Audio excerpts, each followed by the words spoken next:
40 minutes, 4 astronauts went completely unreachable. No signal, no contact. The spacecraft carrying the crew of Artemis II had slipped behind the moon, unreachable, cut off from everyone and everything. For the first time, any human beings had been truly alone in space since Apollo 17 left the lunar orbit in 1972.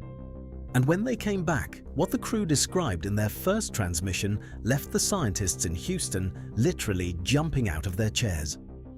The story starts hours before the silence, while the moon was still a disk in the windows and the crew was already losing their composure. Commander Reed Wiseman, pilot Victor Glover, Canadian Space Agency astronaut Jeremy Hansen, and mission specialist Christina Koch rounded out the crew. The 4 of them had spent 3 years preparing for this single pass. And yet, still hours out, with the surface filling the glass, Reed would later admit they looked less like trained astronauts and more like children who couldn't be pulled away from a window. They had turned down the cabin lights to cut the reflections. They had put on headsets to capture every observation live for the science team in Houston. They had a long list of confirmed targets, specific terrain features, craters, geological formations, each one assigned, planned, accounted for. And then Artemis II crossed a threshold no human crew had ever reached, surpassing the Apollo 13 record of 248,655 miles from Earth and pushing out to approximately 268,563 miles from home, the farthest any person had ever traveled from this planet. And Jeremy Hansen's voice came through on the radio with something that appeared on none of those lists. It was not steady. He told Mission Control the crew had spotted 2 unnamed craters visible with the naked eye. They wanted to propose names.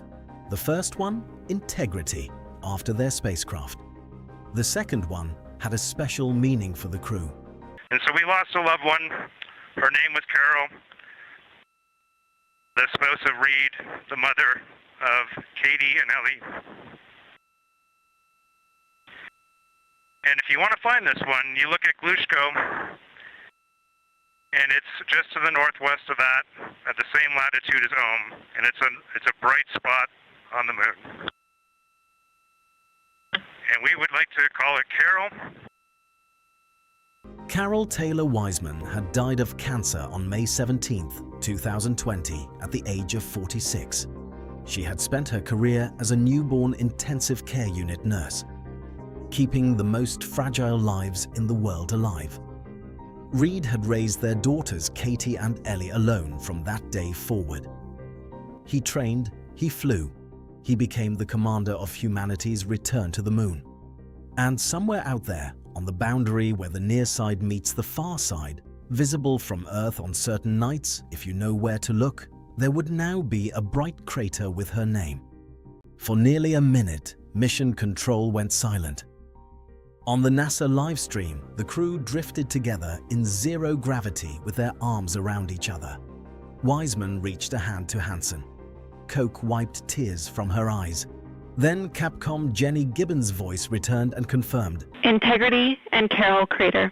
Loud and clear. Thank you. Later, as Orion swung deeper toward the far side, the signal cut. 40 minutes of silence began. Back in Houston, the science team tracked the spacecraft's position and waited. They knew roughly what the crew was doing on the other side, photographing the far side terrain, recording observations, and watching during a specific dark window of time for something no crewed mission had ever witnessed firsthand: meteorite impact flashes on the lunar surface. When the signal returned, Reed's voice came back with a word nobody on the ground had expected: giddiness. Yeah, there was a little bit of giddiness. We have seen 3 impact flashes so far. I saw 2, and Jeremy has seen 1. Undoubtedly, Jeremy saw 2, so that's 4 total. Undoubtedly. The science communicator looked over at the science team down the hall. They were literally jumping up and down. 5 impact flashes confirmed on the darkened lunar surface. Actual meteorites striking the moon hard enough to produce visible light, observed by human eyes from orbit for the very first time. And the crew wasn't shaken. They were keeping score. Here's why that matters. On Earth, you never see this because you never need to. Our atmosphere burns up thousands of meteoroids every single day before they get anywhere near the ground. We see the streaks from below and call them shooting stars. The Moon has no atmosphere at all.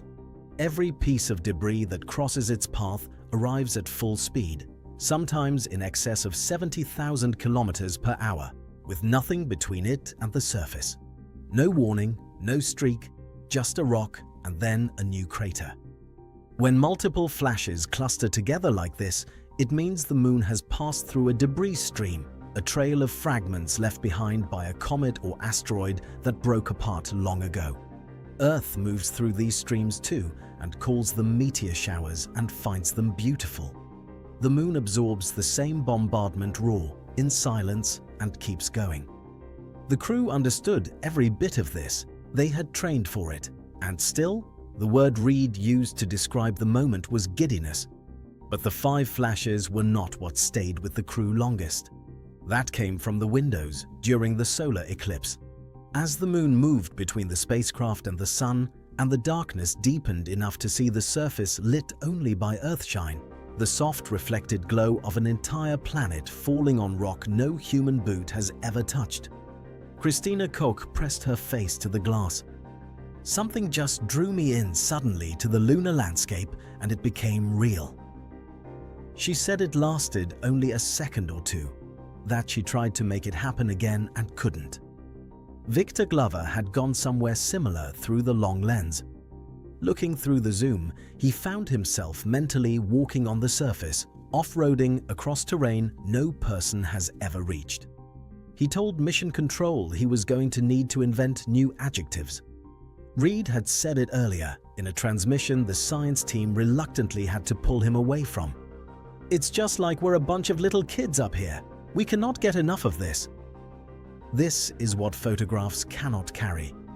The Moon, seen this close, stops being the familiar disk in the night sky and becomes a place. Old, violent, complicated. A body with a history and a surface reshaped by impact for 4.5 billion years. And somewhere on its boundary, a bright crater now carries the name of a woman who dedicated her life to keeping others alive. And while the crew experienced all of this, the wonder, the silence, the grief, and the joy held together, the cameras were recording something that scientists are still working to understand. Among the confirmed targets was the South Pole Aitken Basin, the largest and oldest impact scar in the solar system, nearly 2,500 kilometers across, deep enough to have broken through the lunar crust to the raw mantle beneath. Scientists have long suspected this basin holds rock types found nowhere else on the Moon's surface, material from its deep interior exposed by the original cataclysm and untouched since the early solar system. Artemis II photographed its eastern edge from an angle no spacecraft had previously captured. The crew also documented far-side terrain that no human eye had ever seen. Ancient lava flows, surface fractures, craters layered on craters in a region virtually unchanged since before Earth had oceans. Their audio observations from the dark side pass are still being transcribed. The photographs number in the thousands and are still being processed. What scientists already know. For the first time in over 50 years, human beings looked at these places with human eyes. And what humans notice in a landscape, the unexpected texture, the intuitive wrongness, the detail that doesn't fit, is often exactly what instruments alone would miss. What do you do with all of this? 4 people who named a crater for someone they lost, floating weightless with their arms around each other. Scientists literally jumping out of their chairs at the sound of giddiness. A woman named Christina who looked at the Moon for 1 second and felt it become real.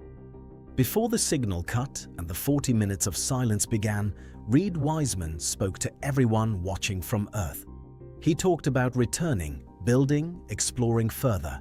And then he said something much smaller and much more important. We will always choose Earth. We will always choose each other. That is not a scientific statement. It is why we go at all. The far side of the moon is not empty. It holds terrain no human had seen before last April. It holds the oldest impact basin in the inner solar system, a window into the time before Earth had life. And on its boundary, a bright crater now carries a name that will be submitted to the International Astronomical Union, and which, on certain nights, from certain places on Earth, is already visible to anyone who knows where to look. The Artemis II crew made history.